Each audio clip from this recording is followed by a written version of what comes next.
2024. Karibu sana. Mimi naitwa Suleiman Yeri. Tume ya maadili na kupambana na ufisadi nchini imezindua ripoti ya utafiti ya mwaka 2024 kuhusu ufisadi na ukosefu wa maadili kwenye taasisi mbalimbali za serikali pamoja na mashirika tofauti humu nchini. Tume hiyo pia itatoa maazimio yake kuhusu jinsi inatarajia kupambana na ufisadi pamoja na kuzingatia maadili nchini. Mwenyekiti wa EACC David Ongide pamoja na afisa mkuu mtendaji wa tume hiyo Abdi Mahmud wanatoa ripoti hiyo katika makao makuu ya EACC hapa jijini Nairobi. Hebu tusikilize yale ambayo wanajibu wanahabari kwa sasa. That is why many Kenyans perhaps identified with the prayer that we made.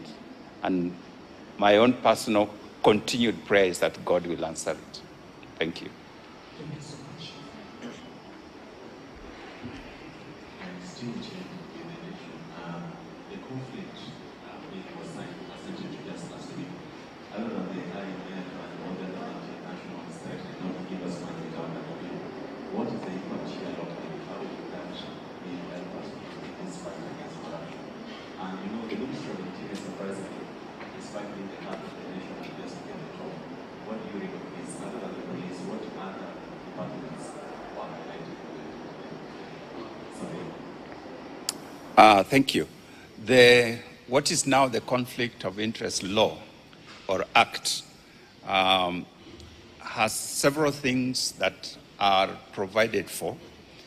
Currently, we are in the process of just looking through it, trying to understand what the provisions are, the implications are, and what our role as a commission, EACC, is. And so we believe that possibly by next week, we will be in a better position to tell the public what this particular law is and what our role as a commission is. But we believe that it is a great step forward in terms of the fight against corruption. Procurement is a major, major problem in this country, and this is what the conflict of interest law is going to, or is seeking to address. So we want to look at the details, what the provisions are, and then at appropriate time, we'll invite you again to just let you know what we intend to do with it or about it. Thank you. My name is Adam Ibrahim from KBC. I heard you say that compared to 2023 and 2024, there's a slight drop of corruption. What do you think? What is contributed to that drop? Some areas that I have been talking about it. Secondly, have you done this survey? All 47 counties? Thank you. You may have noticed that there are rises and there are falls in different areas. The drop, and the most significant drop, was the amount of bribery from 11,000 to about 4,000. That's a significant drop. So in the document, you'll find how that is compiled and what the indicators are as to how that dropped. So I can't quite say exactly what may have happened, because in a survey like this is what people tell you. You take an average of that. Last year they said, you know, I paid 20,000. Somebody says I paid 30, another say I paid 5. When you take an average of it, it comes to 11. This year, that has changed. So the average has dropped to 4, which we should celebrate. If people are giving less, that in itself is good. Perhaps it's because they don't have the money, or perhaps the people are more desperate who are asking. So whatever little you can give, toa two. So there may be different reasons for it, but for us, that kind of a drop, we hope it can go to 0. That is our hope. Yes, the surveys, actually it is 47 counties, 5,900 households that were surveyed in all the 47 counties. That's why we are able to tell you which county is doing, how well each county is doing, and you can find that in the report. So if you want to know how your county fared, you can check it. Yes. Any last question from a lady?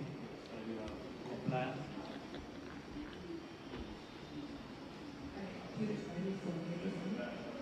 You say we have to put a problem and employment first, then first. So, youth are the graduation here in graduate. So, then there is not already. So, how are you going to do that? Because you need job, that means they have to do work so that they can get this job.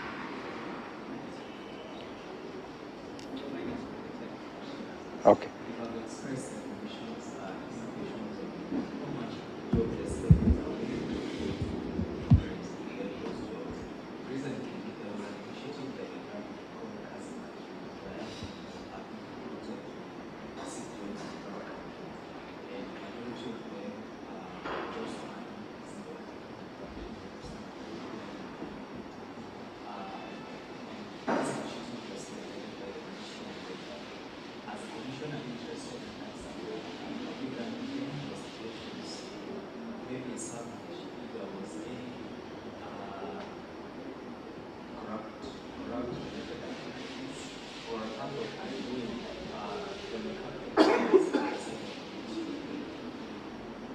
Thank you. Let me just make a correction or make a comment on the question you have asked, where you are saying that unemployed people must give something. I don't think it's a must. It is people who believe that unless you give something, you cannot get the services that you need.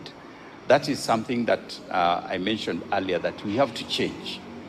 And it will require some levels of sacrifice on our part as Kenyans, so that we demand to receive the services that we ought to receive without having to pay anything. If we all refuse to pay, we will get the services without having to pay. The challenge is that some of us are so quick to offer these payments whether they are asked or not, and that is what causes the environment where we are in, where it is almost normal. In fact, it is abnormal if you don't pay or if you are not asked. We can reverse that if we as Kenyans simply refuse to pay, because these services are for us as members, as citizens of this nation, and we pay our taxes for these people to offer us the services. There is no reason why we should actually pay for them. Secondly, on the issue of employment, and this is at a very personal level, I believe that as a nation, we also need to transition from, what we used to sing many years ago when I was a young person, that we study very hard, and after studying, we will get a very good job. I don't know whether you ever heard that song. So the idea was that we go to school, we get education, and the next thing, we get a job. It was like a normal progression. In our time, that was automatic. I mean, some of us got jobs before we even finished, because there were very few people and many jobs. So you could get a job and make a choice out of 3, 4, 5. That situation has changed. So as a nation, we need to go towards self-employment, job creation, so that